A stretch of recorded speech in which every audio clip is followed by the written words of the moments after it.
it's Road Testament. I'm Mike Spinelli. This is Leo Parente here with me today, and we are not stopping. We are doing this live, so I don't care what anybody says. Let me buckle in. Here we go. Buckle in. You never know what's going to happen here on Road Testament, and today we're talking Geneva Auto Show, where Chris Harris is. Yes, you love Chris Harris. Chris is at the auto show with a camera, and he's doing some stuff. We're going to see that in a little bit. I've read all the comments. Yes. So what comments? That everybody loves Chris Harris? Everyone loves commenting about Chris Harris stuff. Yeah, because But Chris now is we're going awesome. to comment about... Yes, and you can comment there at Drive on Twitter, just so you'll know. I mean, we say it every show, but whatever. I mean, just in case you didn't know that, there it is. Blood's pretty much coming out of my ears. I don't know about you guys. Exactly. So after the... Repeat after me. Repeat after Drive. me. After the Geneva Auto Show stuff, we're going to be talking about sports cars, mid-engine sports cars, and a possible sports car renaissance happening Okay, I like very that. shortly. I like that. Cool. So, Geneva Auto Show, what's happening there? And this is happening there. This is... if you Begs the hadn't question noticed, why, but go ahead. What is that? right, those Mulsanne-like headlights probably tip you off that it's a Bentley. It's the new Bentley EXP 9F SUV. And the F stands for not what you think I'm going to say. What does it stand for? Falcon. Falcon. Falcon. You say Falcon? I said Falcon because I don't have a Boston accent, so I say why is it? Falcon. Why is that? Why is it called why Falcon? is it Falcon? Well, I'm guessing it's Okay. because in the Middle East, falconry is something that people do there, and this is a giant market for this will be the Middle East. There you go. So this is not a car for America. It may not even be a car for America. Europe. I'm sure Americans will buy it. By the way, this is just a prototype for now. We will see Yeah, they something claim in it's a production. concept, but you know right, it's going right. to, yeah. Okay. What is it got for an engine? Do you know? Well, they're talking about either the W12, Yeah, right, yeah. or the new V8 that they're doing, Okay. or V8, as they say in Germany. Okay. But you notice the little interesting turbine-like, what is that, intakes or are those running lights? I actually don't know. We have no idea. Because Is this just came out this morning. Hit the internet last night, I think. But honestly, What's your point here? I don't really have a point. I really want to hear what you guys have to say about a Bentley SUV. I know that hating on SUVs is kind of a cool thing. It to do. seems Volkswagen Group is just bent on doing SUVs. Yes. With the Volkswagen stuff, the Porsche stuff, Audi. Yeah. Now this thing. Right. I kind of get it, but China, Russia, and the Middle East, big luxury SUV markets. So, you know, emerging markets, a lot of stuff happening. I actually read something about some high net worth guy talking about how when he needs to carry stuff around the neighborhood, park the sports car and drive this stuff. So it may not be for us, but I guess it's for Right, someone. and I think it's going to be way up there. Does So it look like a Bentley to you? It looks like a Bentley, sort of, to So me. it fits the family. It fits the family. I mean, this is going to be a real high-end SUV, I think. I mean, I think this is really going to be maybe the most high-end SUV out there when this is done. Okay, I'm gonna get the Chinese comments because I understand the Chinese love chrome and bling in the cars, and this thing is full of bling. Did you see the tailpipes and the turbo inlets? Yeah, and yeah. Oh my God, this is It's pretty flashy. This is home for dinner. All right, next thing from Geneva, the Aventador J. So apparently this is the Let's Not Be Practical show.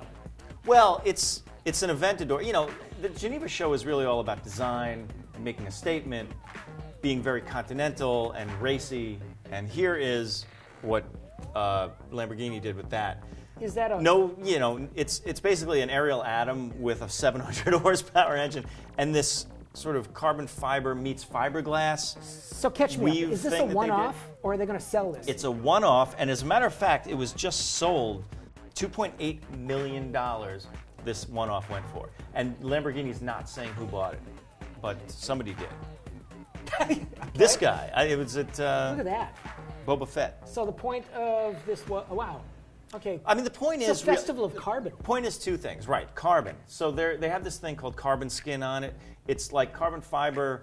It's an epoxy resin over a weaved carbon thing. Because Lamborghini Skin. did some big technical investment in new carbon technology Exactly. for automotives. Exactly. So this saves a little bit of weight, obviously. I mean, of course, taking the rest of the body off saved weight, but I think it's by about the way, saving weight. By the way, I think this is the first road car with the swan neck race car wing attachment. Ah.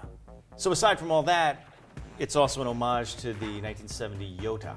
See, that's why I like Mike Spinelli, because there's a Google assignment to go connect the dots of that old school Lamborghini and this new school. Well, it was a version of the Miura.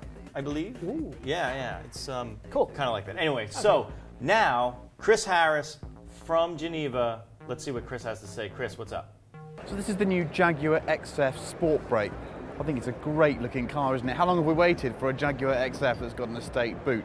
5 mil longer than the saloon, 1,675 litres of space with the seats down. Doesn't mean anything to me either. But the fact is, it looks good. But to start with, only comes with diesel engines, 2 litres and 3 litres. Pricing, well, they say in line with current market. So about 2 to 3 grand more than a saloon. I don't think Jaguar's going to be able to make enough of these for Europe.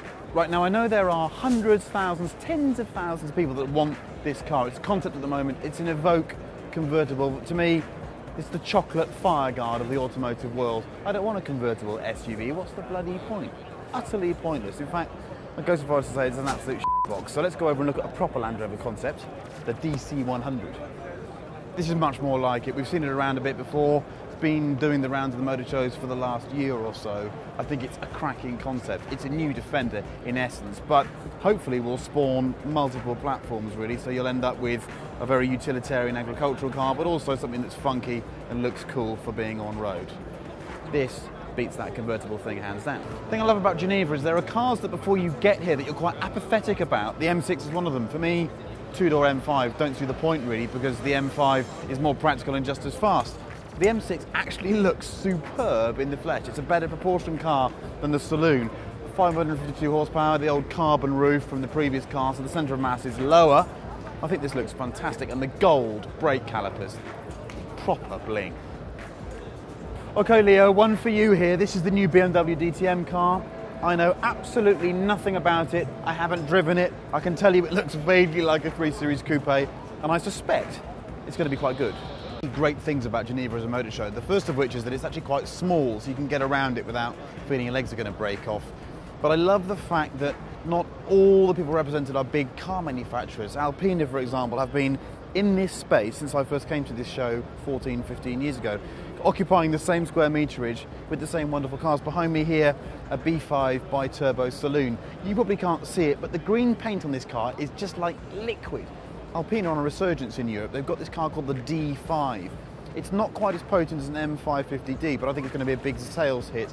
And the cars just look, they look spot on. They have ride comfort. Quite want to drive one of these. Oh dear God. I'm going to be a bit of a pussy now, because on the one hand I want to go onto the Mansouri stand and rip the piss out of its ridiculous McLaren MP412C and its Lamborghini Aventador, but anyone that blings up cars like this I think has connections, and I suspect I might go out in a body bag. So I'm going to stand here now with their PR man about a yard away from me and say I think these cars look fantastic, with a big smile on my face, and say they're actually complete. Oh look, there's another special edition Fiat 500. If you work this out, if you want to have a really unique Fiat 500, just buy a normal one, because they're the ones that seem to be rarest.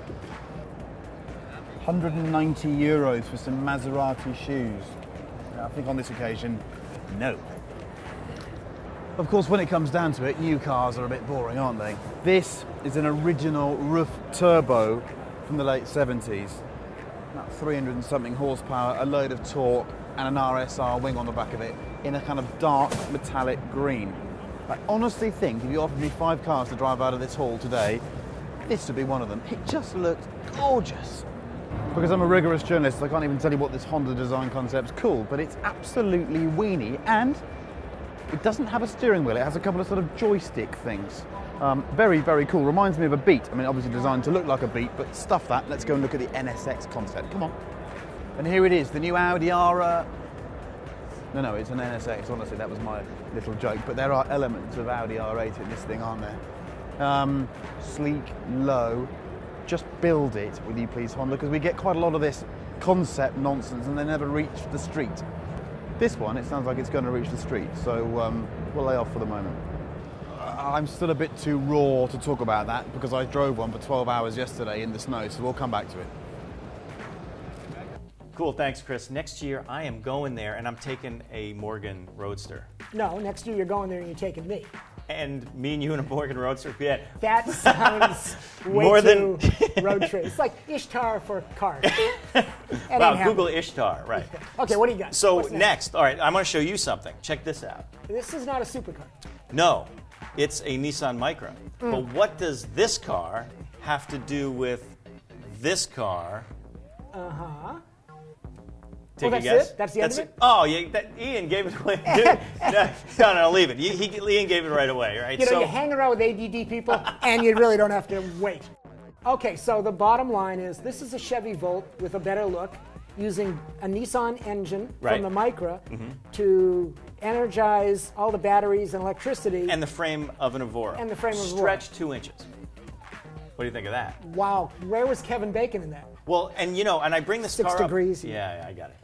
I bring this up because you had a lot to say about this car recently. Oh, yeah, well, I was hoping you weren't going to go there, because no one's mentioned that it's Red Bull Engineering and Adrian Newey have been involved in this, or Red Bull Technology, whatever the right term is. Yeah, I mean, but it's all UK. It is UK, and so what you're saying is it's really the collaboration of the engineering side of Nissan Infiniti and the Lotus energy recapture technology. Right.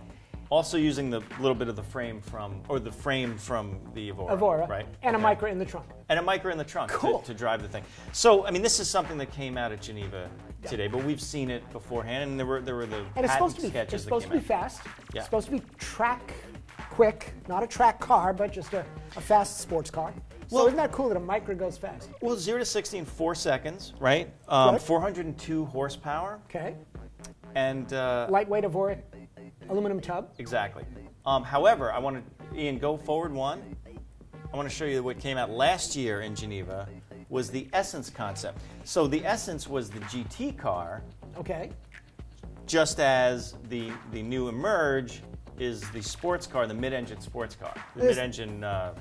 Obviously, there's no question that Infiniti is trying to make a design statement. Right. The Emerge is an extension of this fluidic look, the whole brush pen thing. Right. But they're moving the technology, not just making pretty cars. Right. And we're going to use this as a jumping off point into what we think is going to be the renaissance of mid-engine sports cars. A lot of it is a little bit of greenwashing because you're going to see a lot of hybrid stuff mixed in with this. Okay. But at the end of the day, take me on the journey. A lot of new mid-engine stuff coming. So now this one is about Columbus, Ohio, right? So we saw this in Detroit. It's the NSX. The NSX. It's a concept, but they announced that they're going to build it in Ohio. Right. So an American-built supercar for the world market. But it's also the point you're making. This is a collaboration of supercar and green tech. Right. Because it's running just like Emerge. It's running just like Emerge. Electric in the front.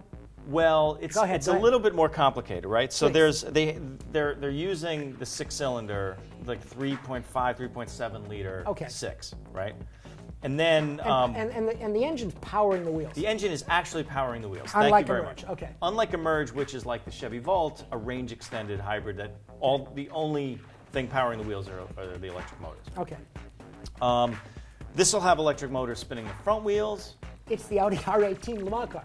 So, you bring that up, but again, we're going to start probably seeing more of these cars on the racetrack, or cars that have drivetrains a lot like these on the racetrack because of new rules and that stuff that you've been talking about on Shakedown. Well, and watch me try to play up to the host, because I think that in Europe, as Le Mans goes with this green technology on the racetrack and the sporting mindset of Europeans, having supercars that have that green language will be more accepted versus maybe Americans that we sometimes seem to be very myopic in our perception of what should and should not be green and racing and sporty and not. If you want to do a sports car, it's got to have some kind of greenwashing on it right now. Well, that seems to be the trend. Yeah. I mean, Ferrari and the F12 seem to be an exception. Yeah. But even they talk about less carbon, more efficient, lighter weight. Right. They just didn't throw in the electrics yet. Yeah, and I'm not saying that everybody in America is into the green stuff. I'm just saying, well, maybe they're into the green stuff, but not exactly this stuff. No, not everybody is into it. It's just that when media... My mom's watching. Don't when the media is onto it. Oh, I know. It's the thought. You know what I mean? It's like it's a very trend. But what does that have to do with these? Well, let's see what's next. I'll tell you exactly. Jag. And honestly, I'm making the statement. This is my favorite car, and I got a couple of reasons, but tell us about it. All right. So it's the Jag CX-75. Came out where? Paris, like last year. or 2 years ago. Actually, It's been a long Okay, go time. ahead, It's go been. Another range-extended hybrid, but instead of an internal combustion engine, has a turbine, or these Has two. micro turbines. Has two micro Two turbines. micro turbines. Originally, when they announced that they were going to produce this thing, it was going to have a more traditional drivetrain, range extended by way of some ICE engine, internal combustion. internal combustion. But You go ahead. okay, so they're little micro turbines, and there are two of them in the back. And they were talking about how the technology is getting closer to being production ready. Then they announced ICE. But they made improvements. The tolerances they got right. You said it was like, how? Like a 20th of a human hair. Think about that. And I mean, seriously, like the tolerances inside the turbine. So It's amazing. So they're going back to a limited run of turbine-powered electric energy recapture built by Williams Engineering. Yes. How do you not buy this car, go to a restaurant, try to pick up a girl and say, want to see my jet, and all you're doing is going out to the parking lot? I mean, That's cool. I love this car. this is where tech and racing and sports cars have to meet. I don't know. I mean, I'm a little bit less enthusiastic just because Oh, by the way, it's freaking sexy. it is. Look it how is. cool that is. It is pretty cool. And it looks like a Jaguar. It does. And Is it central? No, it's not You central. know, I'm not sure. I don't think so. No, because there are 2 seats and But it's got jet engines. it's got jet engines. It's a sports car with jet engines. It's got jet engines. But it's going to be made. They're going to build it. And that is, 0 to 60 in less than 3 seconds with an electric motor. It's got jet engines. All right, go ahead. I don't care So how stay fast on you the go. jet engines. No, honestly, this is tech being sexy in the car world. That's got to happen more than it's happening now. Is that the only one? Ian? Yes, it was, but here's what we're going to talk about for a second. So we mentioned the Evora, the Lotus Evora, Yeah. in talking about what Infiniti was doing. But Lotus, as you know, a few years ago in Paris, showed off a bunch of new cars that they would like to produce. I met Danny Bahar. We had an interview. You did. Without sounding arrogant about saying that, but we talked about all these cars, Right. and now it's maybe 2 years later. Two or so years Ish. later, 2-ish, maybe almost 3 this year. The Lotus Esprit V8, right? V8 with a KERS hybrid system. So, Mike, let me ask you a question. Okay. You're talking about all these cars, these supercars being green, having more technology, being more sophisticated. Right. And Lotus has always been about being simple and lightweight, and they're getting hammered for drifting away from that. Mm-hmm. But if the world is moving toward a more sophisticated car, does that help Lotus? Well, I mean, Lotus has to do it. Okay. I mean, there's really they have to build awesome cars. And yes, they're going to get hammered by diehard fans who see the company as an extension of Colin Chapman's simplify then add lightness Right. thing. Right? But, modern cars can't be simple and they can't be light unless they're specialty cars like a Caterham or something. They can't be simple, so they're just going where everyone else is going with them. They're going where they have to go. Got it. And that's where the 911 is, and that's where the Lamborghini is, and Ferrari is, and McLaren now is. That's what they have to do. But in this category of sort of greenish supercars, I mean, I think they had to add the green part of this just to kind of make sure that they're there where everybody else is too. And KERS, by the way, is in the F1 world. They're in the F1 world. That's Makes a all tie-in sense. too. Okay. Ian, go ahead. One more. Oh, we got a couple more. All right. So just to sort of wrap this up, I mean, again, Who isn't building Audi Lotus, right? e-tron. Who isn't building a mid-engine car with a supercar, sports car with some kind of hybrid electronic stuff going on? This is close from a production standpoint, Yes. right? Yes. Year away, 2 So I've heard. Yeah. I mean, Okay. they'll be made in Neckarsulm in 2000. Neckarsulm. I did not know I didn't that. even know if that's sort of how you pronounce it. Don't ask me. 2013, 14 kind of thing. Okay. Ian, what's next? Yes, Ford GT. and- What and is why are the we Ford showing this? GT? Because rumors have been going around for a while that Ford is working on the next GT, and it'll be a hybrid, an all-wheel drive hybrid, kind of like every car we've just been talking about. So, my point is that we are entering some kind of supercar, mid-engine sports car renaissance, but only this time it's green and electronic and stuff. Well, that was a wonderful journey. I think it was, wasn't it? At Drive on Twitter. What do you think? Did we leave anything out, or did we screw it up or something other than me not finishing sentences? Did I finish all of my sentences when you wanted me to? Thanks. Cool. Thanks. Cool. Yeah, hit us up next week. And we had Chris Harris. And we had Chris Harris. From What Geneva. more could you want from us? Come on.